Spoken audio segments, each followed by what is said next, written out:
Day number 99, 100 days journey for our CHJC 45th anniversary.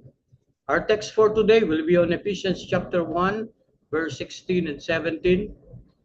To the praise of the glory of his grace, wherein he had made us accepted in the beloved, in whom we have redemption through his blood, the forgiveness of sins, according to the riches of his grace.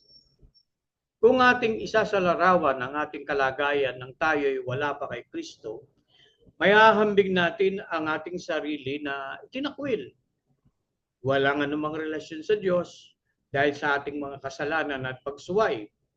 Dinampot tayo sa pusali ng kasalanan dahil sa kanyang biyaya lamang tayo'y tinanggap sa mga kaibig-ibig. Dahil sa kanyang dugo, napatawaran ang ating mga kasalanan at ito'y dahil sa kanyang mayamang biyaya.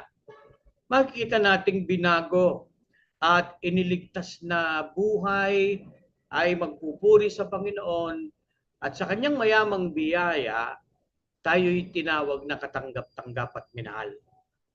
Kahit ano pa man ngayon ang ating kalagayan, magsimula tayong magpuri sa Panginoon dahil sa kanyang biyaya. Binigyan niya ng solusyon ng problema ng ating kasalanan dahil sa sakripisyo ng Panginoong Yesus. Tayo'y manalangin, salamat Panginoon, sa kaligtasang iyong pinagkaloob.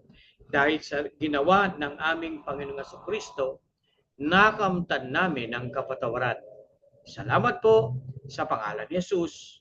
Amen.